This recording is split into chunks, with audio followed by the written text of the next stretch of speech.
shit sound like 007 and 64 and shit. Man, so I've been hearing everything these last few days. Microsoft is stealing our identities. Microsoft is Big Brother.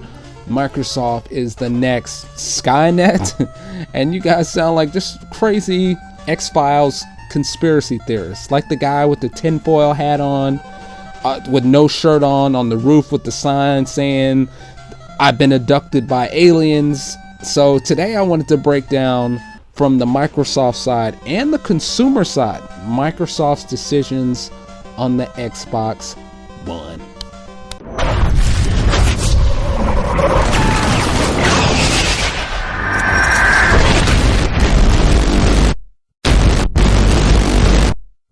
All right, let's light this candle.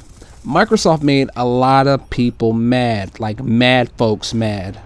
You see what I did there?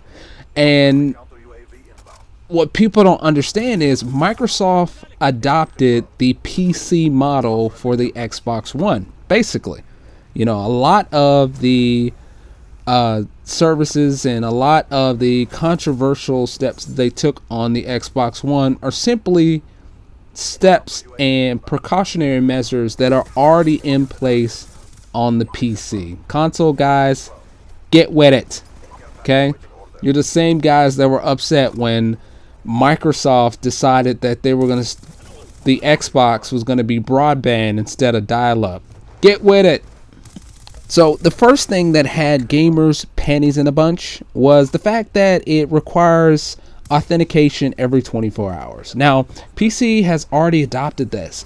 On PC games, a lot of PC titles, before you can play single player or multiplayer, it has to check and authenticate the copy.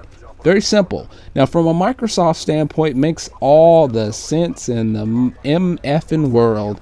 So it stops people from pirating games.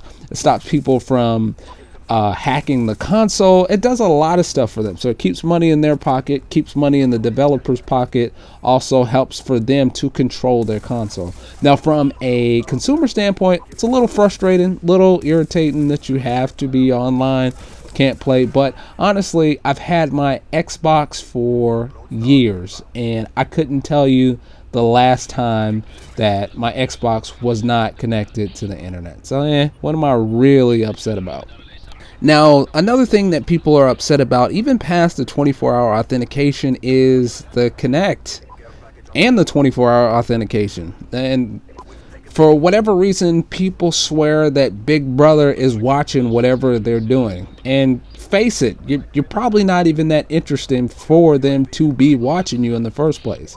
But with the Kinect, and from the Microsoft standpoint, understand this. They've changed their Xbox Live policy to where you can have one Xbox Live account in the house, and you can set up multiple accounts. So there's multiple people can play on Xbox Live on one account. But I think that they're going to use biometrics for setting up your individual accounts in the household. So the Kinect will take your physical parameters as well as your voice in order for you to be able to log in, which makes sense. That keeps people from making 1,000 separate Xbox Live accounts as well, and plus for games and all that stuff. The other thing is you can change the settings of what the Kinect can hear and do and all of that stuff. So if you don't want it to listen for Xbox One or Xbox On or whatever it is, you can do that.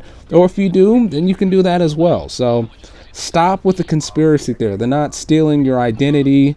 They're not selling it. They probably will be using it to advertise towards you. I do believe that they'll be doing that, but come on now, who wouldn't?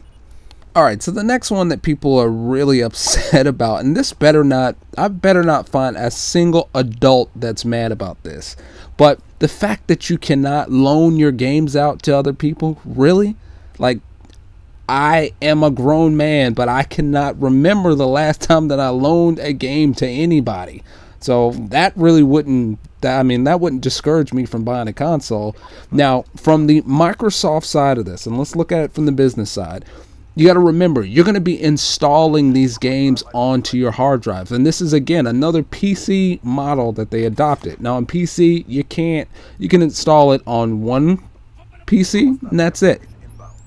Whereas on Xbox, you can install it on one. So basically what they're doing is they're controlling the software. They're keeping people from buying one copy, then simply installing it here, installing it there, and and just passing it around for people to install. So it makes sense. Now for you, I guess that's a cheap way for you to get the game. It's inconvenient because now I can't just give it out to a bunch of people, but I mean, come on, who was really gonna do that anyway? So Microsoft hasn't completely adopted the PC model. On PC, there is no used game market. Once you install a game onto your PC, you can't resell it. There's nothing you can do with it. Whereas on Xbox One, although some games may require GameStop or whoever you trade it to pay a fee in order for them to resell it, there's really no difference for the consumer. You're just selling them the game. Voila, that's it. Shit sound like 007 and 64 shit. So for a lot of console gamers, this may be the end of the world, but if you've ever played PC games, you understand this model already. This has already been adopted on PC. It's really not that rough of a change or that big of a change. It's just the next step in gaming. Now, please, I'd like to hear what you guys think. If you're an Xbox guy, if you're a PS4 guy, let me know. Write it down in the comments. And as always, thanks a lot, guys.